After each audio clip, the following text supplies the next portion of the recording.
Bismillahirrahmanirrahim. Assalamualaikum warahmatullahi wabarakatuh.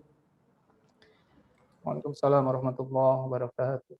Alhamdulillah alladzi ja'alana minal mutahabbina fi. Wassalatu wassalamu ala sayyidina Muhammad ibn Abdullah wa ala alihi wa ashabihi wa man tabi'ahum bi ihsanin ila yaumiddin. Allahumma ya rabbana ij'alna minal mutahabbina fik.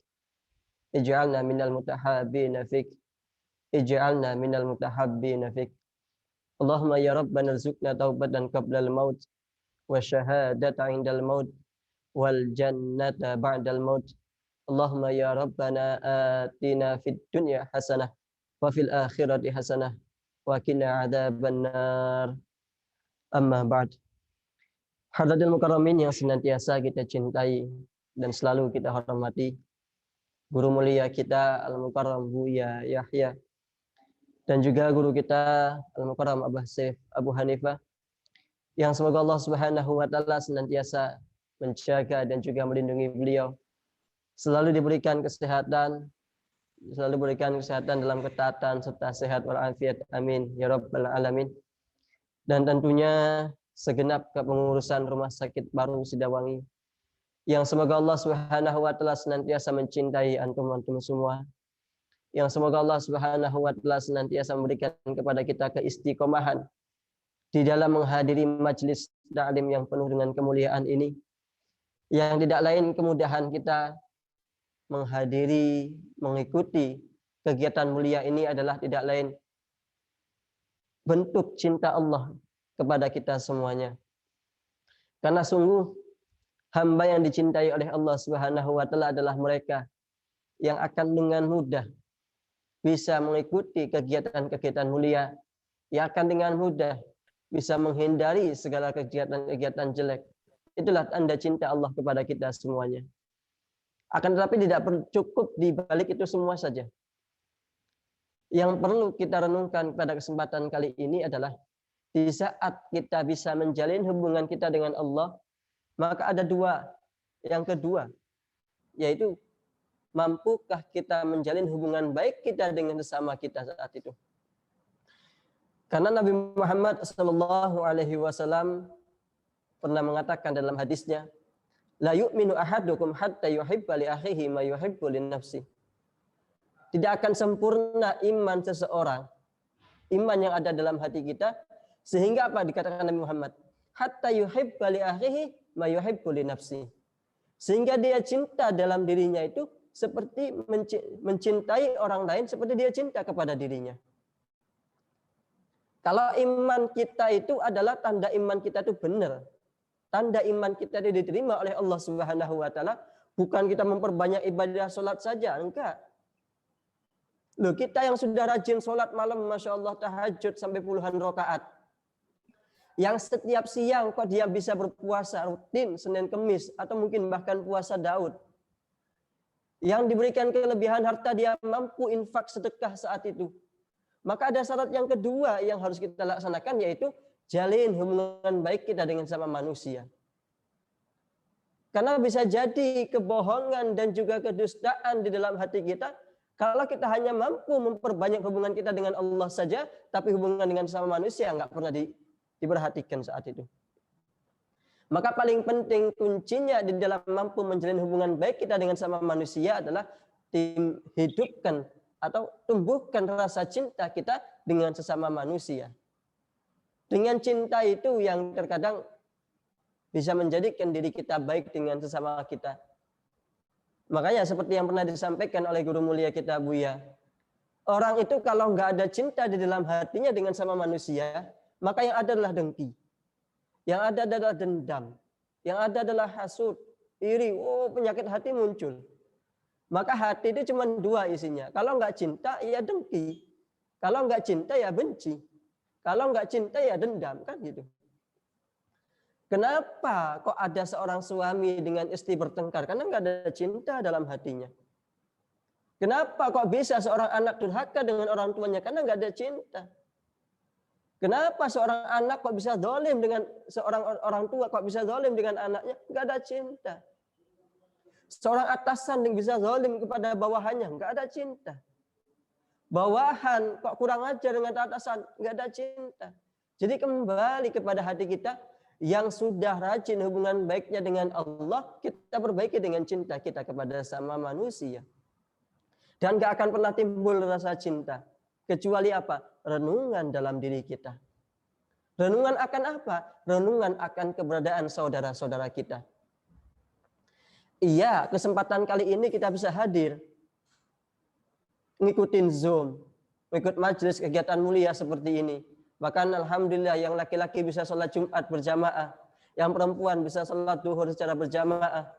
Pernahkah lintasan di dalam hati kita terfikir, ya Allah, ada tetangga kita itu yang belum bisa melaksanakan sholat Jumat.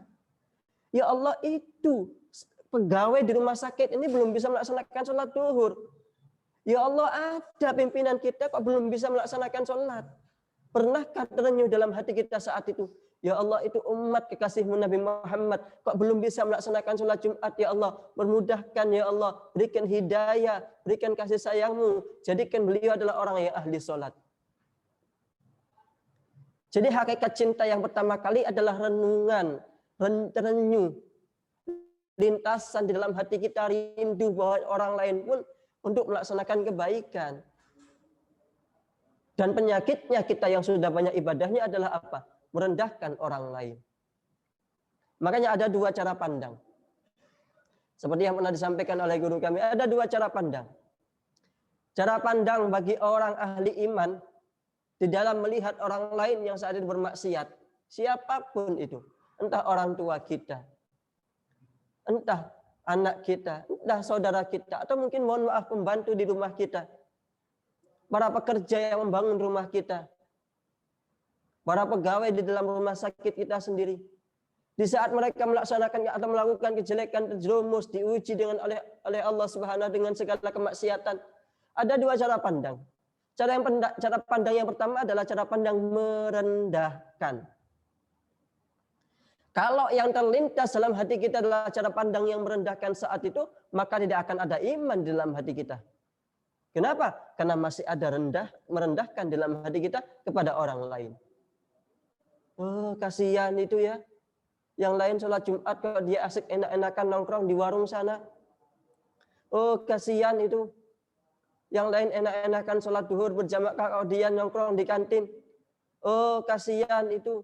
Yang lain kok enak-enakan sholat ibadah, zikir, baca Quran, puasa dan sebagainya. Kok dia enak-enakan nongkrong sambil main dan sebagainya. Loh itu, kalau ternyata yang terlintas dalam hati kita adalah kasihan, maka belum ada iman dalam hati kita yang sesungguhnya. Ayo kita tengok bagaimana cara pandang kita, Bapak Ibu. Di dalam melihat orang itu, maka cara pandang yang kedua yang harus kita laksanakan. Apa? Cara pandang yang kedua adalah terenyuh dalam hati, ya Allah. Selepas dari sholat Jumat keluar dari masjid, melihat para tukang becak duduk di dalam becaknya. Sambil ngerokok barangkali, atau mungkin sambil melaksanakan kemaksiatan, kejelekan yang lain. Atau mungkin tidur dan sebagainya. Terenyuh, terlintas dalam hati kita, ya Allah. Itu umat kekasihmu Nabi Muhammad. Angkat ya Allah. Saya enggak rela kalau dia termasuk golongan ahli neraka-Mu ya Allah. Atau mungkin bagi kita, bagi ibu-ibu semuanya yang bisa melaksanakan sholat duhur, keluar daripada musola, melihat saudari kita, melihat bawahan kita kok saat itu lagi enak nongkrong makan di kantin, belum melaksanakan sholat duhur. Minimal adalah lintasan dalam hati, minimal. Kenapa? Kalau kita bicara amar ma'ruf nahi munkar itu nanti. Makanya Allah Subhanahu wa taala sendiri mengatakan dalam ayatnya, dalam firman-Nya, "Ud'u ila sabili rabbika bil hikmah wal mau'idatil hasanah wajadilhum billati hiya ahsan." Ada tingkatan kita di dalam amar ma'ruf nahi munkar. Yang pertama adalah bil hikmah. Hikmah ini macam-macam, Bapak Ibu. Amar ma'ruf nahi munkar bil hikmah yang pertama ini macam-macam. Di antaranya yang paling rendah adalah lintasan dalam hati kita agar apa? Rindu mereka juga melaksanakan kebaikan seperti yang kita laksanakan. Itu loh, hakikat cinta kita dengan sesama manusia itu adalah di saat kita terenyuh, ya Allah, itu kok ada umat kekasihmu Nabi Muhammad, ya Allah. Waktunya sholat duhur kok mereka marah nongkrong di kantin, ya Allah. Waktunya sholat duhur kok mereka malah menggunjing, ya Allah. Waktunya sholat duhur kok malah mereka melaksanakan kejelekan, ya Allah. Ya Allah, angkat mereka, berikan hidayah kepada mereka, hapuskan dosa mereka, ampuni segala kesalahannya, ya Allah. Kalau yang terlintas dalam hati kita adalah seperti ini, maka itu adalah hakikat iman yang ada dalam hati kita, Bapak Ibu. Tapi nggak semua orang bisa melaksanakan seperti ini. Ini hanya hamba-hamba pilihan yang imannya sudah benar-benar menancap dalam hatinya. Karena syarat takwa itu dua, Bapak Ibu. Syarat takwa itu dua. Satu, hubungan kita dengan Allah baik. Dan yang kedua adalah hubungan kita dengan sesama manusia. Hubungan kita dengan Allah mudah kita melaksanakan. Salat 5 waktu kita laksanakan. Zakat yang wajibnya kita laksanakan. Puasa di bulan Ramadan kita laksanakan. Maka andaikan kata seorang itu cukup melaksanakan yang wajib saja, kemudian dia memperbaiki hubungan dia dengan sesama manusia, maka dia dikatakan sebagai orang bertakwa yang sehingga dia bisa masuk ke dalam surganya Allah Subhanahu wa taala dari pintu mana saja. Alangkah indahnya kehidupan jika dibarengi dengan cinta dengan sesama manusia. Alangkah indahnya kehidupan jika tidak dibarengi dengan kebencian dan kedengkian di dalam hati sesama manusia. Sampai dikisahkan, Bapak Ibu. Makanya ayo kita siang ini kita gunakan untuk merenung di dalam hati kita. Kalau hubungan kita dengan Allah insya Allah sudah cukup. Hubungan kita dengan Allah insya Allah kita sudah cukup karena kita sudah melaksanakan segala perintah-perintah Allah Subhanahu wa taala. Maka ayo kita renungi bagaimana hubungan kita dengan sesama manusia. Kita punya orang tua, kita punya anak, kita punya pasangan, kita punya saudara, kita punya guru, kita punya teman, kita punya atasan, kita punya bawahan. Itulah orang-orang yang harus kita perbaiki hubungannya. Jangan sampai kita saat itu enak ibadah, Masya Allah, sehingga menjadi orang-orang tertipu. Sampai bahkan diingatkan oleh baginda Nabi Muhammad SAW. Baginda Nabi Muhammad mengingatkan secara keras. Disebutkan oleh baginda Nabi Muhammad dalam sebuah hadis, ya Rasulullah, ada seorang perempuan itu luar biasa. Malamnya tahajud, Masya Allah, puluhan rakaat. Siangnya nggak pernah absen untuk puasa sunnah. Bayangkan Bapak Ibu. Ibadah apa yang tidak bisa dia laksanakan? Segala ibadah dia sudah laksanakan. Mungkin bayangan dalam diri kita adalah, oh ahli surga. Malam nggak pernah tidur, diisi dengan ibadah. Siangnya dipakai buat puasa. Bayangan kita ahli surga. Tapi apa kata Nabi Muhammad SAW? Fa innaha finnar, sesungguhnya perempuan tersebut ada dalam nerakanya Allah Subhanahu wa taala. Para sahabat kaget saat itu. Ya Rasulullah, bagaimana engkau bisa mengatakan seorang yang tiap malam salat tahajudnya luar biasa, tiap siang dia melaksanakan puasa sunnah, kok dikatakan sebagai ahli neraka? Bagaimana ya Rasulullah? Kata Nabi Muhammad, iya, dia hanya memperbaiki hubungan dia dengan Allah Subhanahu wa taala, tapi lupa memperbaiki hubungan dia dengan sesama manusia. Dia kalau lewat dengan tetangga itu ngomongnya Masya Allah nyakitin. Dia punya suami nggak pernah diurus. Dia punya orang tua durhaka. Loh ini, yang menjadikan seseorang itu gagal dengan segala ibadahnya adalah hubungan dia dengan sama manusia nggak pernah diperhatikan. Ya. Hubungan dia dengan sama manusia nggak pernah diperhatikan. Maka ayo, renungan kita pada kesempatan siang hari ini adalah bagaimana caranya kita menjalin hubungan baik dengan sama manusia. Sampai diceritakan ada satu kisah lagi. Di akhirat nanti, setiap manusia itu akan saling menuntut satu sama lain. Dikatakan ada sepasang orang tua. 2 orang, laki-laki dan juga perempuan, sepasang orang tua. Hendak masuk surganya Allah Subhanahu wa taala. Ibarat hanya tinggal 1 langkah dia sudah masuk surganya Allah Subhanahu wa taala. 1 langkah lagi Bapak Ibu, bayangkan. Sudah di depan pintu surganya Allah, orang tua ini. Renungan bagi kita sebagai seorang tua yang memiliki anak. Ada satu anak, ada seorang tua itu sudah masuk surga, hampir sudah masuk surga. Ternyata di dalam neraka yang paling dalam terdengar sebuah teriakan. Wahai malaikat, tolong turunkan 2 orang yang hendak masuk surga itu ke dalam neraka. Sehingga malaikat kaget, siapa yang berani berteriak ini? Kok ngatur orang hendak masuk surga, kok ternyata disuruh turun lagi? Akhirnya malaikat itu mendekat kepada suara tersebut. Ternyata setelah ditelusuri, suara tersebut berasal dari salah seorang anak. Salah seorang anak saat itu. Sehingga ditanya oleh malaikat itu, wahai anak, kenapa engkau melarang 2 orang tersebut masuk surganya Allah Subhanahu wa taala? Padahal beliau orang soleh, soleha. Ibadahnya nggak pernah putus. Iya, malaikat, beliau ibadahnya nggak pernah putus. Kalau sholat, masya Allah tiap malam nggak pernah tinggal tahajudnya. Siang nggak pernah tinggal puasa sunnahnya. Akan tapi sungguh wahai malaikat ketahuilah, mereka berdua adalah orang tuaku yang nggak pernah ngurusin ibadahku, ya wahai malaikat. Beliau berdua hanya sibuk dengan urusan ibadahnya saja. Memfasilitasi diriku dengan fasilitas dunia. Kalau kita minta uang jajan pasti dikasih, minta motor dikasih, minta mobil dikasih, minta laptop dikasih. Sehingga apa wahai malaikat? Gak pernah ada kontrol dari orang tua tersebut. Gak pernah kita diawasin, gak pernah. Gak pernah kita diawasi wahai malaikat. Sehingga apa? Kita bisa maksiat dengan laptop kita yang ada dalam kamar. Maksiat dengan HP kita yang ada dalam kamar. Maksiat dengan motor kita pergi dengan perempuan yang bukan mahram kita. Maksiat dengan mobil kita saat itu. Sehingga malaikat itu mengadu kepada Allah Subhanahu wa taala. Ya Allah, ini ada 2 orang tua yang hendak masuk surga, 1 langkah lagi menuju pintu surgamu wahai ya Allah. Kan tapi dalam dasar neraka ada yang berteriak menuntut kedua orang tersebut agar masukkan ke dalam neraka. Apa sebabnya wahai malaikat? Karena 2 orang tersebut telah nggak pernah ngurusin ibadahnya anak tersebut. Apa kata Allah Subhanahu wa taala? Masukkan orang tua tersebut ke dalam neraka bersama sang anak tadi. Inilah ayo wahai renungan wahai para orang tua yang memberikan fasilitas dunia yang penuh dengan kemewahan.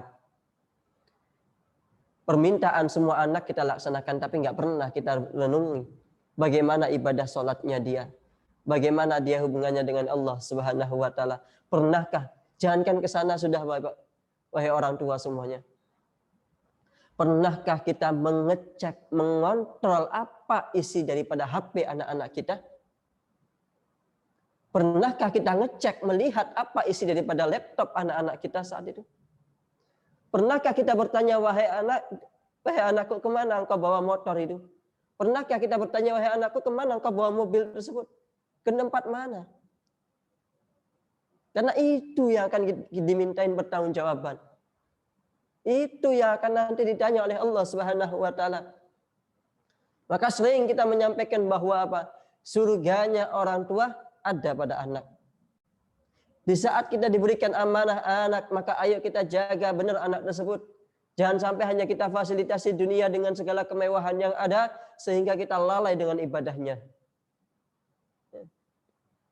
Maka nanti ada beberapa tips, beberapa cara di dalam kita membangun hubungan kita dengan sama manusia, khususnya dalam ruang lingkup keluarga kita saat ini. Karena membangun cinta dengan sesama kita ini adalah silsilah yang panjang. Bagaimana caranya kita membangun hubungan kita dengan anak dan juga orang tua. Hubungan dengan suami, dengan istri, begitu sebaliknya. Hubungan kita dengan saudara-saudara kandung kita. Hubungan kita dengan atasan dan juga bawahan. Hubungan kita dengan sesama teman-teman dan juga kerabat dekat. Hubungan kita dengan orang-orang sekitar kita saat itu. Ditambah lagi ada hubungan kita dengan keluarga dan tetangga-tetangga dekat kita. Ini adalah silsilah yang panjang. Tapi akan kami sampaikan tips singkatnya. Ada beberapa cara yang bisa kita laksanakan sehingga kita akan terbebas dari segala tuntutan tersebut. Maka tips yang pertama adalah hadirkan dalam hati kita lintasan-lintasan bahwa kita tidak ridho, tidak rela bahwasanya apa? Ada dari umat kekasih Nabi Muhammad tidak melaksanakan ibadah kepada Allah Subhanahu wa taala. Itu dulu. Maka ayo pandang orang bermaksiat itu adalah dengan pandangan mata kasih sayang dan juga cinta, bukan pandangan yang merendahkan. Jika kita sudah berani memandang dengan pandangan yang merendahkan, naudzubillah, pada saatnya kita akan dicabut hidayah oleh Allah Subhanahu wa taala. Sampai dikisahkan ada dua orang yang bertentangan. Diceritakan ada salah seorang kiai ulama. Bahkan dalam riwayat seorang waliullah, kekasihnya Allah Subhanahu wa taala. Kenapa? Karena beliau memiliki karomah, keistimewaan. Apa keistimewaannya? Setiap kali beliau berjalan pasti didaungi saat itu dengan awan. Sehingga nggak merasakan panas, nggak merasakan hujan, nggak merasakan dengan segala sesuatu cuaca tersebut. Kenapa? Karena dipayungi dengan awan saat itu. Dan tinggalnya di atas gunung sana. Tinggal di atas gunung. Di bawah, di tengah-tengah pasar, ada seorang preman. Seorang preman yang dengan segala kejelekannya, dengan segala kemaksiatannya, dengan segala perbuatan-perbuatan jeleknya, sehingga dikatakan tidak ada satupun kejelekan kecuali pernah dilaksanakan oleh preman tersebut. Akan tapi pada saatnya sang kiai dengan sang preman ini harus ketemu. Ditakdirkan oleh Allah bertemu di dalam sebuah tempat. Sang kiai karena memang ibadah terus setiap saat di atas gunung sana, pada saatnya bekalnya itu habis. Sehingga beliau harus turun dari gunung ke bawah belanja ke pasar. Sang preman saat itu tiba-tiba diberikan lintasan dalam hati, ya Allah, sampai kapan kita kok melaksanakan kejelekan ini terus? Dan saat itu sang preman mendengar bahwa di atas gunung sana ada seorang kiai, seorang ulama, seorang alim, seorang kekasihnya Allah Subhanahu wa taala. Akhirnya sang kiai dari atas gunung turun dan sang preman karena diberikan hidayah oleh Allah Subhanahu wa taala naik ke atas ingin bertemu dengan kiai, meminta nasihat, meminta petuah beliau. Karena zaman dulu yang namanya gunung jalan hanya ada jalan setapak saat itu. Kalau salah satunya nggak mengalah, nggak akan ada yang bisa lewat. Bertemulah sang kiai dengan sang preman tadi di tengah-tengah perjalanan. Sang preman dari bawah, sang kiai dari atas. Karena sang preman tadi itu Masya Allah, husnuzonnya tinggi kepada sang kiai. Karena sudah diberikan hidayah oleh Allah. Yakin kalau dengan melihat kiai tersebut, beliau adalah orang soleh, kekasihnya Allah dan sebagainya. Intinya apa? Prasangka-prasangka baik yang ada dalam hati sang preman tersebut. Sebaliknya sang kiai, ternyata yang terlintas dalam hati adalah segala kejelekan saat itu. Sehingga apa? Sang preman saat itu melihat, memandang sang kiai, beliau nggak bisa melakukan gerakan apapun kecuali apa? Menunduk, berlutut kakinya sambil mengisyaratkan monggo kiai jalan dulu. Sang kiai dengan segala kebesarannya, dengan segala ilmunya, dengan segala ibadahnya, beliau merasa menjadi orang yang luar biasa dekat dengan Allah Subhanahu wa taala sehingga apa? Memandang rendah sang preman tadi.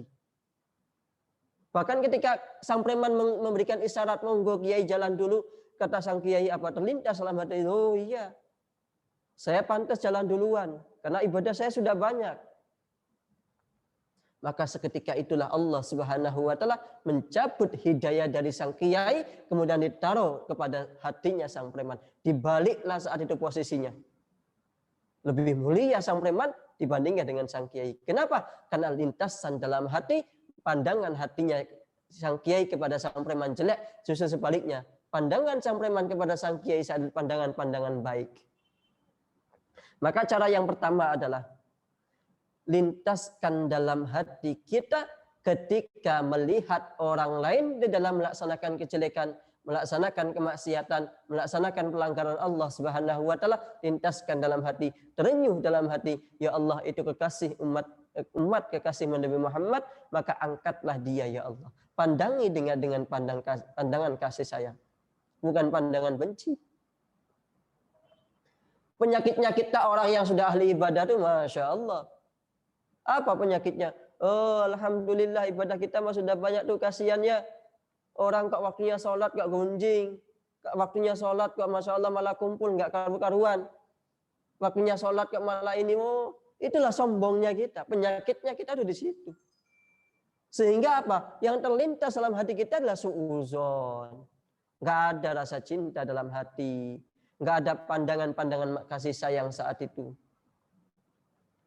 Maka cara yang pertama adalah bagaimana? Yaitu lintaskan dalam hati kita bahwa itu adalah umat kekasihmu Nabi Muhammad. Ya Allah, di dalam melaksanakan kejelekan, dan saya nggak ridho kalau dia masuk neraka karena sebab kejelekannya tadi. Yang pertama. Kemudian yang kedua.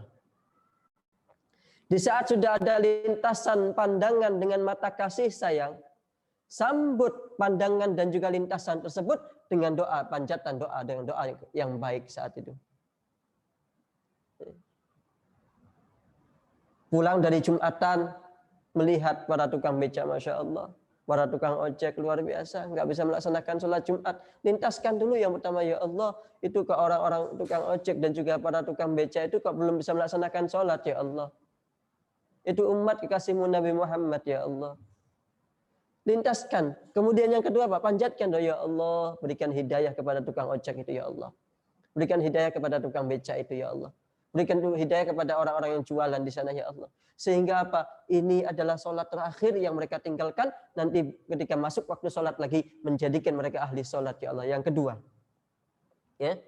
Jadi yang kedua adalah tambahkan dengan lintasan-lintasan kebaikan. Ya. Lintasan-lintasan kebaikan saat itu. Ya. Panjatkan dengan panjatan doa-doa yang baik.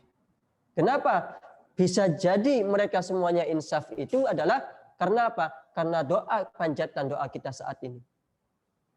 Loh, di saat kita bisa memanjatkan dengan panjatan doa saat itu, maka dijanjikan oleh baginda Nabi Muhammad, di antaranya yang saling memberikan manfaat nanti pada hari kiamat adalah dua orang yang pernah bertemu karena Allah dan juga berpisah karena Allah Subhanahu wa taala. Kita nggak bicara dengan apa? Dengan sesama kita yang sering ketemu, enggak. Diceritakan saat itu di padang mahsyar, di saat semua orang sudah masuk surga, ada salah seorang hamba itu sibuk keliling mencari-cari. Di dalam surga itu mencari seseorang. Dia sudah berada dalam surga, mencari seseorang. Keliling dari sana, dari ujung ke ujung, dari ujung ke ujung, enggak ketemu-ketemu. Sehingga disamperin oleh malaikat. Ya Abdullah, wahai hamba Allah. Kulihat kau dari tadi keliling-keliling terus nyari siapa? Wahai malaikat, aku mencari Fulan bin Fulan. Apakah engkau melihat, wahai malaikat? Fulan bin Fulan yang dulu menjadi teman. Yang pernah ketemu. Kata malaikat, oh iya, dia ada di dasar neraka. Kenapa? Karena segala kemaksiatannya dia.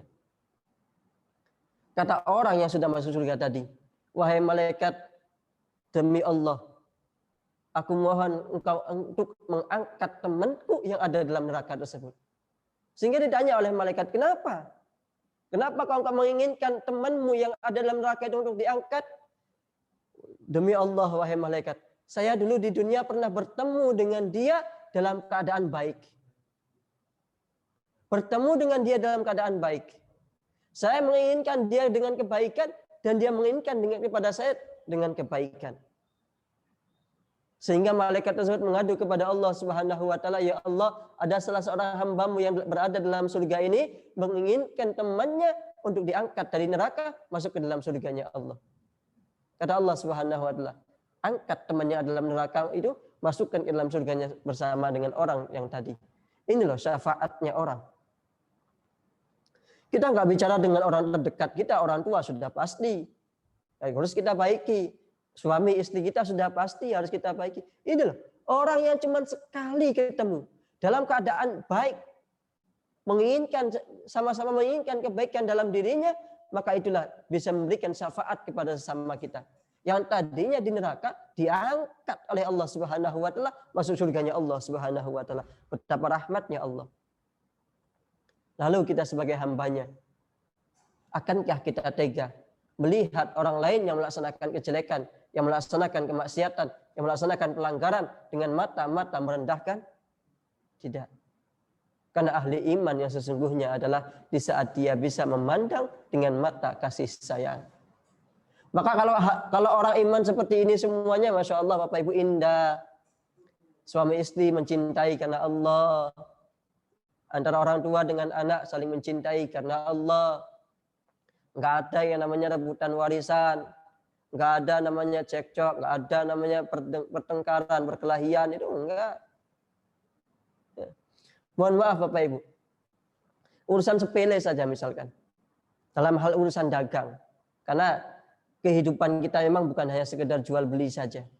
Tapi contoh yang paling konkret adalah contoh jual beli.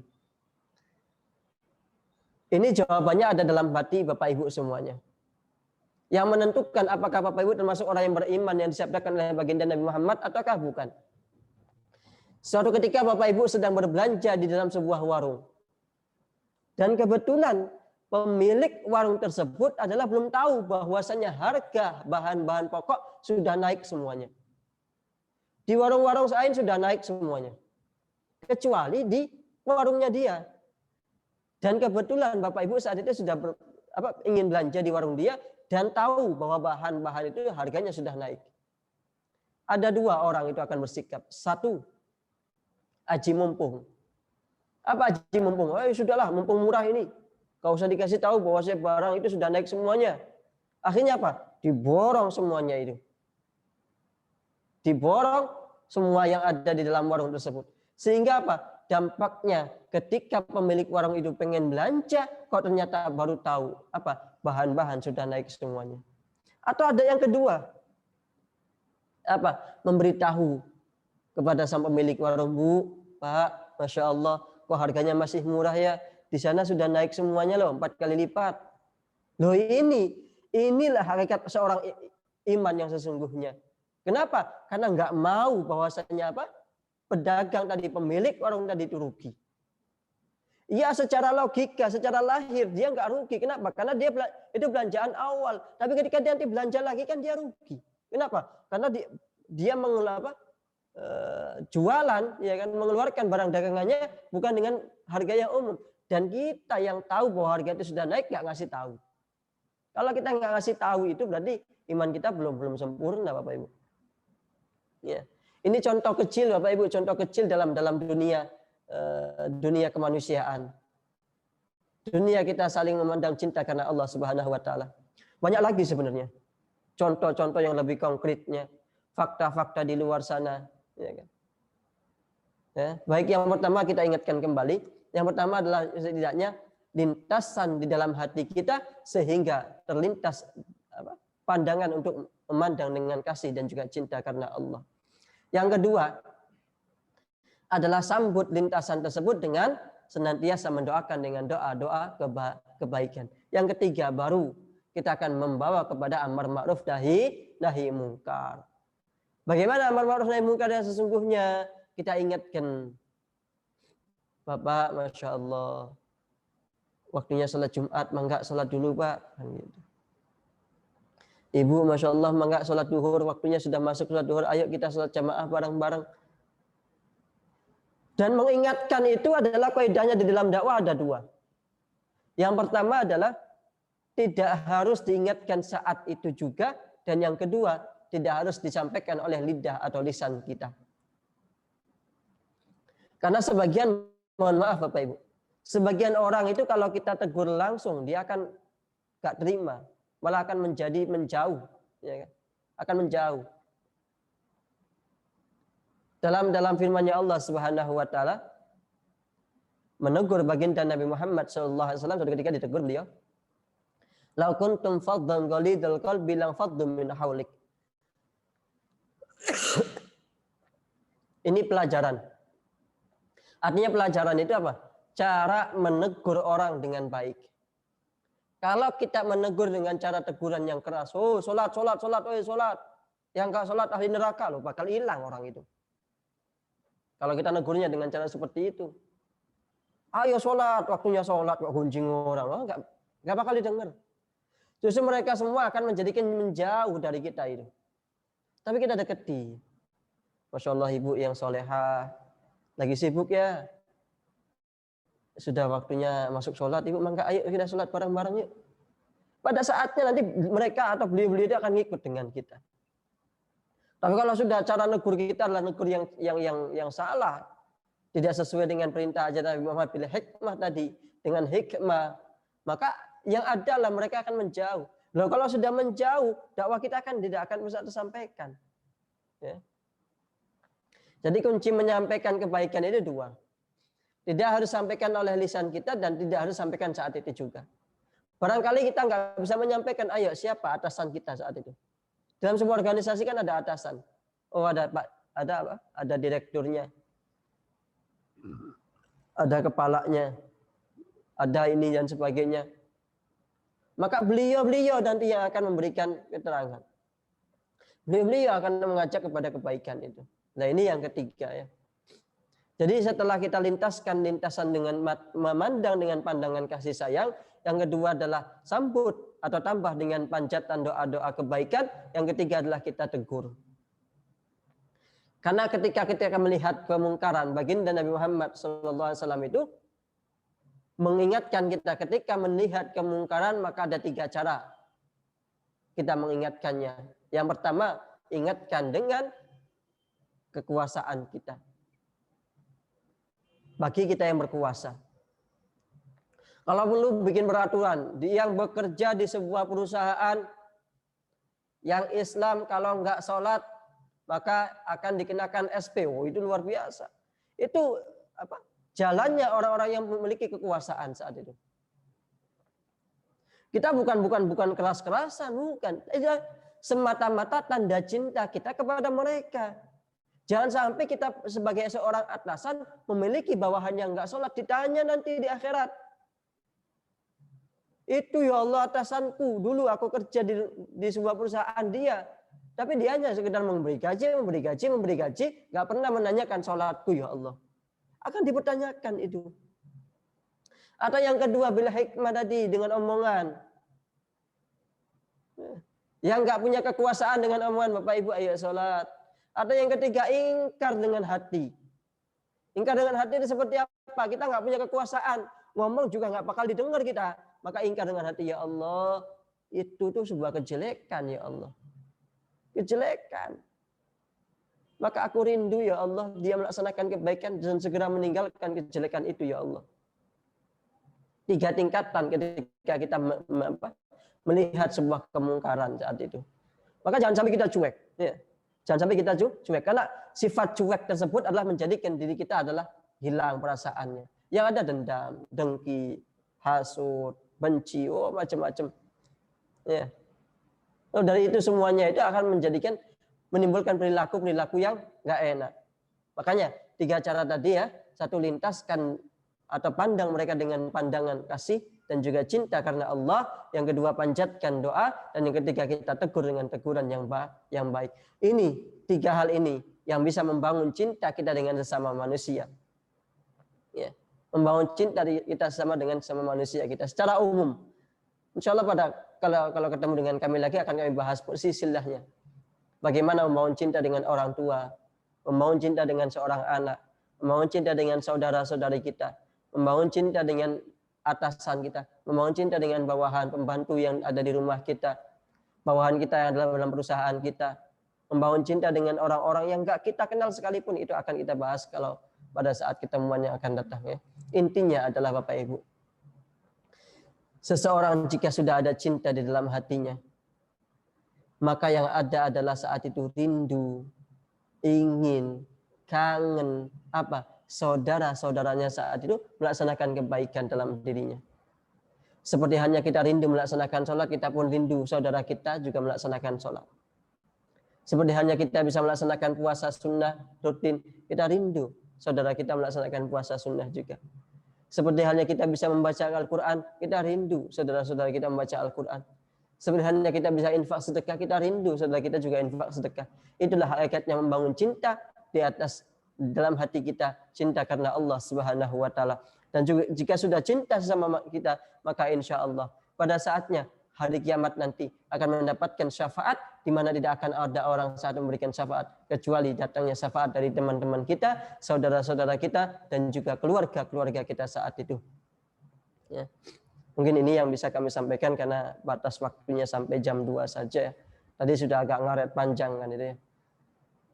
Kurang lebihnya mohon maaf. Wallahu a'lam bishawab. Mangga barangkali yang ditanyakan dulu. Baik. Alhamdulillah, syukuran kasiran kami haturkan atas ilmu dan nasihat-nasihatnya kepada Al-Mukarram Al-Ustadz Abdurrahman. Semoga apa yang beliau sampaikan dapat menjadi ilmu yang bermanfaat. Amin, amin. Bapak Ibu yang dirahmati Allah, selanjutnya memasuki sesi yang kita tunggu, yakni tanya jawab.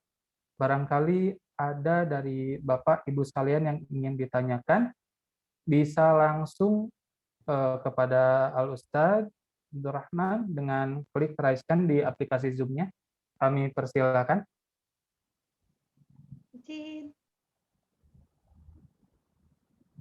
Baik, Ibu Haji, Bu Kabid, dipersilakan. Terima kasih. Assalamualaikum warahmatullahi wabarakatuh. Waalaikumsalam warahmatullahi wabarakatuh. Izin Pak Ustadz. Masya Allah. Izin Pak Ustadz, kebetulan sekarang masa pandemi dan kita sebagai karyawati di Rumah Sakit Paru Sidawangi ini saat ini memang banyak sekali pasien-pasien dengan kasus COVID khususnya ya Pak Ustadz, yang banyak sekali membutuhkan pertolongan di Rumah Sakit Paru Sidawangi ini. Dan alhamdulillah, insya Allah selalu bisa kami dapat melaksanakan baik perawat inap, perawat jalan di rumah sakit ini. Hanya yang tadi Pak Ustadz utarakan bahwa salah satunya saya sangat tertarik sekali dengan kebaikan, insya Allah akan menjadi saksi dan syafaat dari orang-orang yang pernah kita tolong, itu insya Allah menjadi saksi kita untuk menuju surganya Allah ya Pak Ustadz. Mohon arahan juga mungkin karena terkadang dengan banyaknya pasien yang hadir atau yang berkunjung ke Rumah Sakit Sidawangi ini, nakes kita baik yang administrasi, baik yang pelayanan langsung ini, dengan meledaknya kasus COVID ini, kelelahan Pak Ustadz. Kadang-kadang ada perasaan jenuh, capek, lelah, bahkan segala perasaan yang aduh capek amat sih gitu. Nah, bagaimana mungkin salah satu tips dari Pak Ustadz supaya kami nakes yang menerima kunjungan khususnya yang membutuhkan perawatan dan pengobatan di Rumah Sakit Paru ini bisa lebih berbesar hati, bisa lebih dengan sabar, apalagi tadi akan merupakan syafaat. Nah, itu mungkin mohon izin Pak Ustadz untuk bisa membesarkan hati kami yang melaksanakan pelayanan langsung baik di administrasi ataupun di pelayanan berhadapan langsung dengan pasien Pak Ustadz. Mohon arahannya Pak Ustadz. Terima kasih. Wassalamualaikum warahmatullahi wabarakatuh. Waalaikumsalam warahmatullahi wabarakatuh. Baik, Masya Allah. Para pejuang dari Satuan Gugus Depan yang luar biasa. Perjuangan antum, Bapak Ibu yang berada di dalam rumah sakit itu adalah perjuangan yang luar biasa. Ketahuilah Bapak Ibu, orang itu berjuang itu ada tempatnya masing-masing. Ada pak-paknya masing-masing. Kita berjuang di dalam pesantren itu ya memang paknya kita. Dan Bapak Ibu yang berjuang di dalam rumah sakit itu luar biasa, itu adalah sebuah ladang yang tidak bisa semua orang itu memasuki tempat tersebut. Maka yang perlu diyakini satu adalah apa? Itu loh ladang kemuliaan Bapak Ibu itu di situ. Kita mungkin hanya bisa ngomong, tapi kalau mengurusi pasien COVID nggak mungkin bisa sesabar Bapak Ibu. Iya kan? Karena semua ada ilmunya masing-masing. Ya. Dan ketahuilah Bapak Ibu, hakikat sesuatu iman yang tadi kita sampaikan adalah apa? Di saat Ibu merindukan bahwasanya apa? Pasien-pasien tersebut adalah sembuh. Dengan segala upaya, itu adalah menjadi saksi nanti. Yang menjadikan saksi atau syafaat tersebut adalah di saat lintasan dalam hati, ya Allah ini kok pasien umat kekasihmu Nabi Muhammad, ya Allah. Saya pengen, seperti halnya kita sehat, saya ingin juga beliau sehat, ya Allah. Maka beberapa cara mungkin yang akan kita perbaiki di dalam mengurusi pasien. Yang pertama adalah adukan kepada Allah. Sebelum kita mengurusi pasien tersebut, kita yang pertama ya ngadu kepada ya Allah. Hari ini yang masuk pasien COVID-19 itu 10 orang, ya Allah. Mohon ya Allah, dengan segala kebesaran-Mu, berikan kesembuhan kepada 10 orang tersebut, ya Allah. Jadi yang pertama adalah adukan kepada Allah dulu. Ya. Sehingga apa? Kalau semuanya sudah diadukan kepada Allah, Bapak Ibu, insya Allah nggak akan ada rasa lelah, nggak akan ada rasa jenuh, nggak akan ada rasa capek dan sebagainya. Enggak. Kenapa? Karena yang kita gantungkan saat itu adalah harapan kepada Allah. Kenapa sih orang kok ada rasa jenuh, ada rasa lelah, capek, macam-macam? Ya karena kita mengandalkan diri kita. Iya kan? Ayo jujur Bapak Ibu. Yang sebagai seorang dokter, sebagai seorang perawat, sebagai seorang administrasi, yang sebagai seorang pencatat nama-nama pasien, pernahkah malam hari kita mengadu kepada Allah Subhanahu wa taala akan pasien-pasien yang ada dalam rumah sakit Paru Sidawangi itu? Kalau belum, berarti ibadah kita atau pertolongan kita kepada para pasien itu belum maksimal. Sehingga apa? Yang ada rasa lelah, capek, jenuh, macam-macam. Kenapa? Karena kita mengandalkan diri kita sendiri, belum mengandalkan Allah Subhanahu wa taala. Yakinkan Bapak Ibu, kalau kita sudah mengandalkan Allah Subhanahu wa taala di dalam penyembuhan, kita mengandalkan Allah Subhanahu wa taala di dalam usaha kita, maka tidak akan ada rasa itu semuanya. Yang ada adalah apa? Semangat lagi, sama semangat lagi, tambah semangat lagi. Ya kan? Maka yang pertama adalah ayo ngadu kepada Allah malam hari. Sepertiga malam jam 3, setengah 4, jam 4, setengah 5 sebelum menjelang subuh kita mengadu kepada Allah, ya Allah, pasien rumah sakit Paru Sidawangi ini, ya Allah, yang masuk 10 orang, ya Allah. 10 orang ini jadikan mereka sembuh semuanya, ya Allah. Sembuh semua, ya Allah, dengan berkat kesembuhan dari-Mu, ya Allah. Insya Allah besok paginya Bapak Ibu akan banyak keajaiban yang akan tiba. Kenapa? Ngandalkan Allah tentang penyembuhan tersebut. Ngandalkan Allah dengan segala usahanya. Ya. Kemudian yang kedua, Bapak Ibu, yakini bahwa kemudahan itu adalah diberikan oleh Allah Subhanahu wa taala kepada Bapak Ibu dan bukan karena usahanya kita sendiri. Sudah ngandalkan Allah, tapi apa? Kenapa kok bisa sembuh pasien itu? Oh, kalau bukan karena saya, dia nggak akan sembuh. Ini sombong. Nggak boleh seperti itu. Ya. Maka ketika kita sudah mengandalkan kepada Allah, mengadu kepada Allah, maka ayo yakini dalam hati kita, tanamkan dalam hati kita bahwa setiap keberhasilan yang kita lakukan di dalam usaha kita itu adalah semuanya adalah karena kemudahan Allah. Ya. Kemudahan Allah. Sehingga insya Allah Bapak Ibu, kalau berhasil nggak akan ada namanya rasa sombong. Kalau gagal nggak ada namanya putus asa. Ya kan? Kenapa adanya rasa sombong dan juga putus asa ketika gagal saat itu? Karena dia nggak mengandalkan Allah, nggak menggantungkan segala usahanya kepada Allah, nggak meyakini bahwa apa yang diberikan oleh Allah adalah kepada dia, nggak meyakini itu semuanya. Dan yang terakhir adalah Bapak Ibu, pandang pasien-pasien tersebut adalah layaknya seperti keluarga kita atau mungkin diri kita sendiri. Iya kan?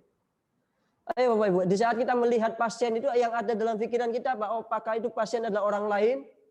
Apakah itu pasien adalah orang lain yang sehingga kita tolong sekedarnya saja? Pandangan atau pola pikir seorang perawat, seorang dokter, seorang administrasi dan sebagainya itu adalah mempengaruhi tingkah laku dia.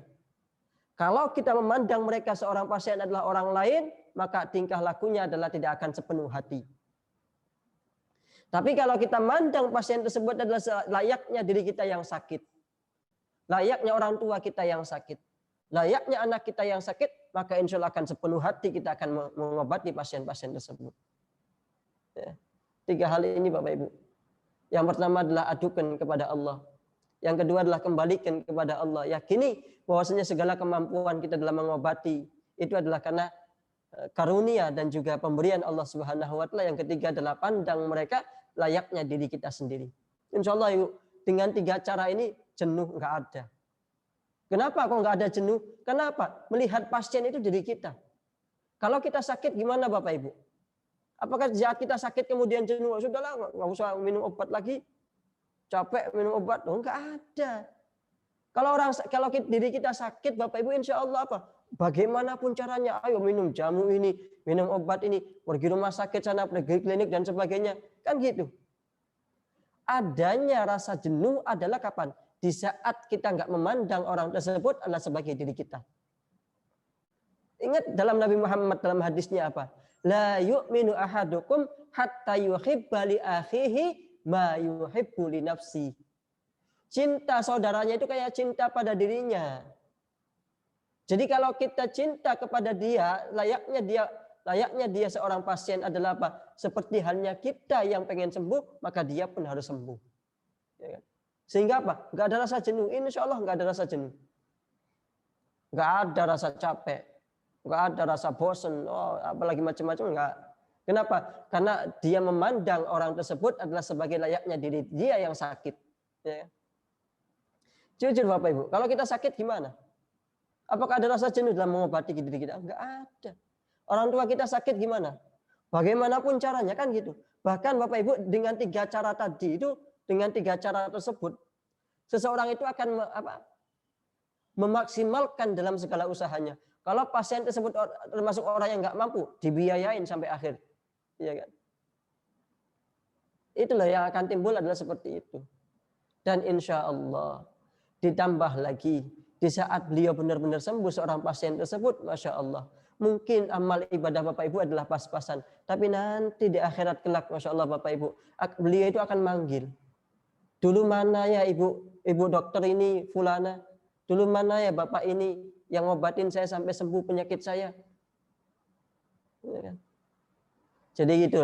Dan yang terakhir, tambahan yang terakhir adalah pasrahkan segala usaha kita hanya kepada Allah Subhanahu wa taala. Artinya apa? Kita sudah mengadu kepada Allah sebelum mengobati. Yang kedua adalah kita sudah memandang dia sebagai orang yang layaknya diri kita sendiri. Yang ketiga adalah tadi kita sudah mengandalkan segala usaha itu adalah kita yakini sebagai pemberian dari Allah. Yang ketiga, ya Allah, usaha dohir sudah kita mengadu kepadamu sudah ya Allah. Ngobatin kita sudah ya Allah, sudah kita kasih obat, sudah kita periksa dan sebagainya. Dan kita yakini segala itu pemberian darimu ya Allah. Maka ya Allah terakhir, aku pasrahkan segala bentuk pasien ini kepadamu ya Allah. Jika engkau menghendaki untuk sembuh, sembuhkan ya Allah. Jika engkau menghendaki tidak sembuh ya Allah, maka berikan yang terbaik bagi sang pasien tersebut. Ya. 4 cara ini Bapak Ibu ya. 4 cara ini sehingga apa? Kita semakin yakin, semakin nyantai, semakin enak kita dalam khidmah kepada orang-orang sakit. Itu ladang ibu, itu ladang bapak semuanya. Yang kita sendiri nggak mampu untuk terjun kepada lahan tersebut, nggak mampu. Terjun kepada ladang tersebut nggak mampu kita. Kita hanya bisa sekedar ngomong saja. Tapi prakteknya Masya Allah Bapak Ibu akan jauh lebih.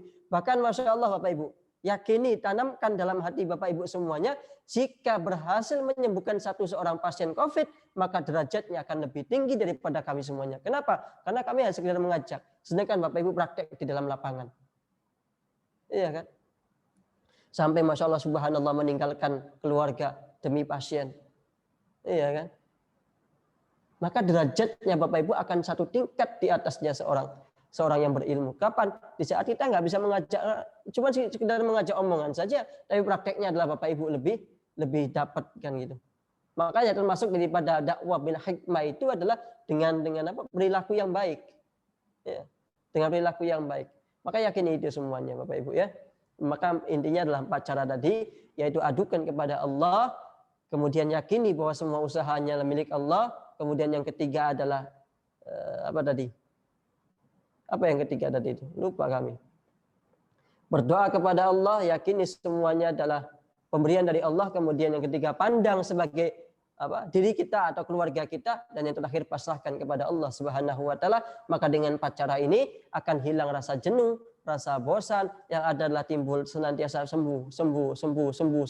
Sehingga apa? pada saatnya puncaknya nanti ketika ibu meninggal membawa berbagai macam banyak amal. Masya Allah, Bapak Ibu. Terakhir, kisah penutup dari pertanyaan ini apa? Di akhirat kelak itu Bapak Ibu, ada salah seorang hamba menghadap kepada Allah Subhanahu wa taala. Bingung dengan segala catatan amal kebaikannya. Kenapa kok bingung? Karena ibadahnya dia itu pas-pasan Bapak Ibu. Salat wajib 5 waktu dia laksanakan dan juga dibarengi dengan salat sunnah qabliyah ba'diyah. Tapi ketika menerima catatan amal kebaikan, buku catatan amal kebaikannya dilihat dalam satu halaman penuh pahala. Dibuka halaman kedua penuh lagi. Dibuka halaman ketiga penuh lagi. Dibuka halaman keempat penuh lagi. Sehingga dia mengadu kepada Allah Subhanahu wa ta'ala. Ya Allah, apakah ketukar ini bukunya? Siapa yang kau kasih? Kenapa? Karena dia sadar. Dulu di saat dia bekerja di rumah sakit, boro-boro melaksanakan sholat tahajud. Semakin banyaknya pasien sehingga semuanya itu terlewatkan. Kata Allah Subhanahu wa ta'ala, iya, engkau mungkin hanya sekedar sholat wajib dan sholat dibarengi dengan sholat sunnah. Sholat sunnah qabliyah ba'diyah. Kan tapi ketahuilah, satu pasien yang kau sembuhkan dari segala penyakit tersebut sama seperti ibadahnya orang-orang yang melaksanakan sholat semalam suntuk itu. Sama seperti itu semuanya. Sehingga apa? Satu pasien kalau kita sembuhkan, ibadahnya adalah berlipat-lipat ganda. Itu satu. Kalau dua, kalau tiga, kalau empat, kalau 10 pasien kita sembuhkan, subhanallah, tidak ada hitungannya di hadapan Allah Subhanahu wa ta'ala. Wallahu a'lam bishawab. Barangkali ada yang lain atau cukup? Insyaallah. Itu Bu Ustaz. Ya. Selanjutnya barangkali satu pertanyaan terakhir sebelum kita tutup kajiannya. Insyaallah. Apakah ada? Ya, jika tidak, kami lanjutkan lagi. Alhamdulillah, syukuran kasiran Mukarram Al-Ustaz Abdul Rahman atas jawaban-jawabannya dan jawaban tadi sekaligus menutup segmentasi tanya jawab di siang hari ini. Terima kasih semuanya yang telah bertanya, kepada Ibu Kabid yang telah bertanya. Alhamdulillah, semoga apa yang telah disampaikan oleh guru kita dapat kita amalkan dalam kehidupan sehari-hari. Semoga Allah meringankan langkah kita untuk bisa mengikuti majelis ilmu dan mendapatkan hidayahnya Allah Subhanahu wa ta'ala. Baik, hadirin hadirat yang dirahmati Allah Subhanahu wa ta'ala, sebelum mengakhiri kajian hari ini, kami persilakan kepada Al-Mukarram Al-Ustaz Abdul Rahman untuk memberikan doa keberkahan bagi kami semua. Kepada Al-Ustaz dengan segala hormat kami persilakan. Baik, bismillahirrahmanirrahim. Alhamdulillahirabbil alamin. Allahumma shalli wa sallim wa barik ala sayyidina Muhammadin wa ala ali sayyidina Muhammad. Allahumma arhamna wa la tu'adzibna wa ansurna wa la tahzunna wa afina wa la tumridna wa akrimna wa la tuhinna wa athirna wa la tu'thir alaina innaka ala kulli syai'in qadir. Allahumma ya Allah, jadikan kami adalah orang yang saling cinta karenamu ya Allah. Hilangkan di dalam hati ya Allah, hati kami kedengkian dengan sama kami ya Allah. Hilangkan dalam hati kami ya Allah iri. Hilangkan dalam hati ya Allah kebencian. Hilangkan dalam hati ya Allah hasud. Hilangkan dalam hati ya Allah dendam ya Allah. Hilangkan segala penyakit yang ada dalam hati kami ya Allah. Ya Allah, jadikan kami adalah orang-orang yang sabar ya Allah dalam menghadapi segala ujian dan cobaan ini ya Allah. Jadikan kami adalah orang-orang yang kau bahagiakan dengan segala amal-amal kebaikan kami ya Allah. Jadikan kami adalah orang-orang yang senantiasa engkau berikan kekuatan di dalam menghadapi segala ujian dan cobaan ini ya Allah. Ya Allah, yang berjuang di dalam rumah sakit itu ya Allah, jadikan beliau adalah orang yang sehat ya Allah. Jadikan beliau adalah orang-orang yang sehat ya Allah.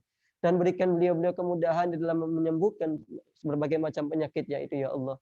Jadikan beliau adalah kemudahan, berikan kepada beliau kemudahan ya Allah. Dan ya Allah, jadikan segala keluarga beliau ya Allah orang yang soleh-soleha ya Allah. Berikan kepada beliau putra-putra yang soleh-soleha ya Allah. Putra-putri yang soleh-soleha ya Allah. Yang senantiasa berbakti kepada beliau ya Allah. Dan ya Allah, jadikan keluarga kami adalah ahli sholat ya Allah. Jika ada di antara kami yang masih meninggalkan sholat, ya Allah, jadikan sholat terakhir itu adalah terakhir dia meninggalkan sholat, ya Allah. Dan jadikan setelah itu, ya Allah, beri ahli sholat, ya Allah, ahli sholat, ya Allah, ahli sholat. dan jadikan lidah kami ya Allah mudah untuk memanjatkan doa untuk saudara kami ya Allah, memanjatkan doa kebaikan untuk saudara kami ya Allah. Jauhkan dari kami perselisihan, jauhkan dari kami perkelahian, jauhkan dari kami perdebatan, jauhkan dari kami ya Allah segala kejelekan-kejelekan itu ya Allah. Hadirkan dalam hati kami cinta karenamu ya Allah. Jadikan hati kami hati yang ikhlas karenamu ya Allah. Jadikan hati kami hati yang ikhlas karenamu ya Allah. Dan ya Allah, kami pasrah kepadamu ya Allah. Kami pasrah kepadamu ya Allah. Kami pasrah kepadamu ya Allah. Kami gantungkan segala hasil dan usaha kami kepadamu ya Allah. Kami gantungkan segala hasil dan usaha kami kepadamu ya Allah. Dan ya Allah, terakhir kami mohon ya Allah, di saat ini kami mungkin menyembuhkan orang ya Allah. Di saat ini kami mungkin mengobati orang ya Allah. Di saat ini kami mungkin membantu orang yang sakit ya Allah. Tapi sungguh ya Allah, yang namanya kematian tidak memandang orang sakit ataupun orang yang sembuh ya Allah. Yang namanya kematian tidak memandang orang muda ataupun yang tua ya Allah. Yang namanya kematian tidak memandang di mana dan kapanpun tempat dan waktunya ya Allah.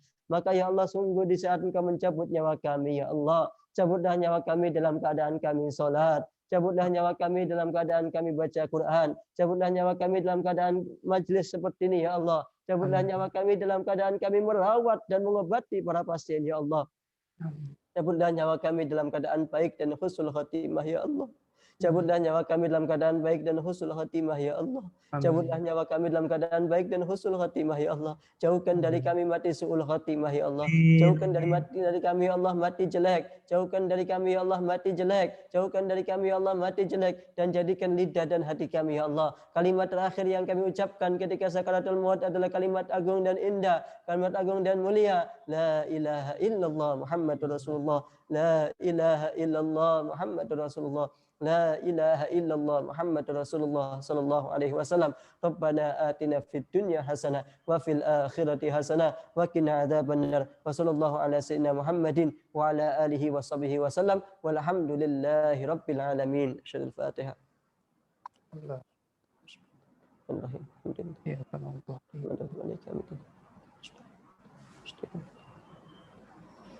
Baik, Masya Allah, mohon maaf kurang lebihnya mohon maaf dan mohon doa selalu. Kami tutup. Assalamualaikum warahmatullahi wabarakatuh. Waalaikumsalam warahmatullahi wabarakatuh. Amin, amin, Allahumma amin. Demikian Majelis Rutin Rumah Sakit Paru Sidawangi hari ini. Saya Rian Hidayat mengucapkan terima kasih atas perhatiannya. Mohon maaf atas khilaf dan salah. Mari kita tutup acara ini dengan sama-sama membaca hamdalah. Alhamdulillahirabbil alamin.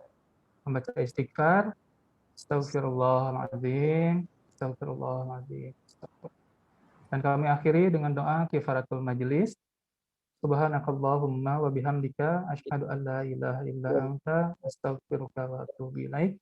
Akhirul kalam. Assalamualaikum warahmatullahi wabarakatuh. Waalaikumsalam.